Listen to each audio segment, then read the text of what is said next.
Offense and defense are concepts that can be used to apply to different aspects of gameplay and often involve very different terms that incidentally use the same names.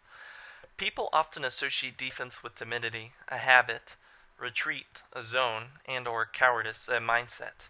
It tends to carry a negative connotation, including strategies such as turtling and keep away being frowned upon and referred to as lame. Offense is often associated with rushdown and is generally associated with being cool or stylish.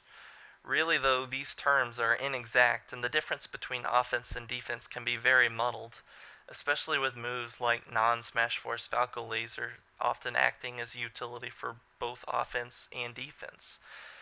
Using two words to represent so many more directions and forces of play is inaccurate and misleading. Always being outside of someone's range, for example, and then counter-hitting can be both considered aggressive or passive. Pigeonholing it as either doesn't communicate that variation that is available, either in its number of options or its speed. What offense and defense are, to me, are like mini-games that each player plays where the rewards are maximized and minimized punishments, respectively. In Smash, the minigames defense and offense exist on hit as directional influence and Smash directional influence to limit what punishments are available to the offensive player and then reading and reacting to that DI to maximize what punishments are available as the attacker. Sometimes the DI is to make sure your opponent won't be in range for an attack with high knockback, or if the attack does hit, then it will send you at an angle that you can recover from. When following that DI, you'll sometimes anticipate them holding a direction that will prevent your strong attack from causing a knockout, but allows a weaker attack to then combo into a number of other attacks, and allowing you to maximize the damage of your punish, and possibly even leading to the strong attack anyway. I want to go into more detail on this topic, however the theoretical possibilities of attacking and defending is a large part of the game, and players' abilities to find and optimize these fundamental aspects is arguably the bulk of the metagame, and for me to do so would require a great deal of consideration, knowledge, and time that I don't have. The other dynamic that people consider to be offense and defense are within the concept of neutral game, which I feel to be my weakest fundamental in any Smash game. Another topic that was requested for me to address is momentum. There are a few concepts that can be called momentum that come to mind.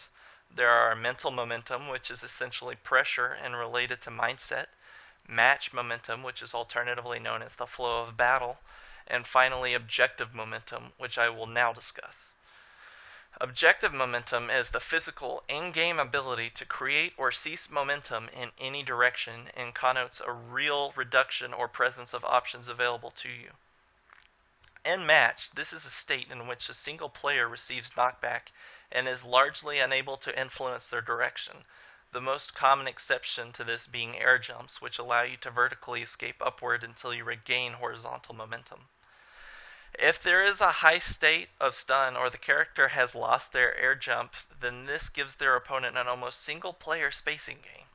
If this is difficult to picture, then imagine hitting someone with a knockout hit and then being able to follow and attack them their entire way there. On this path to the blast zone, the opponent can still attack and make attack zones, but their inability to move their character outside of that predictable trajectory means a number of things become true. Their ongoing space, if you've seen their trajectory before, therefore virtually any player can make near perfect hard reads using their known time and space because they have to go there. If they're going in this direction, then they can't suddenly decide to go in the opposite direction. Their position, both now and in the future, can be accordingly countered with your own position due to, once again, knowing their exact time and space. The obvious benefit of this is that it allows for larger punishments, but it's beneficial to have momentum for pretty much any playstyle.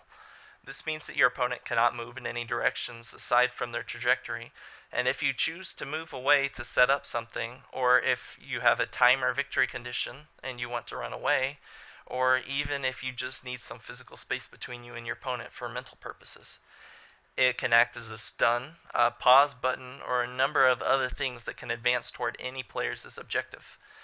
I personally believe that the most important use of momentum is to make as strong of a punishment as possible, utilizing your abnormal advantage, because once they regain momentum or stop taking that knockback and stun, then they'll be able to attack you and behave just as normally as they were, albeit probably off stage.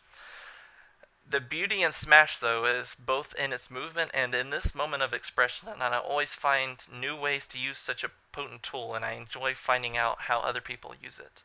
So I'm curious, how do you use momentum, and how do you feel that it should be used? In my next video, the topic will be on the dynamic between top players and top characters. But in the meantime, I hope everyone has a great day, and I look forward to seeing you again. This has been Tony Thornton, and I hope everyone has a wonderful evening.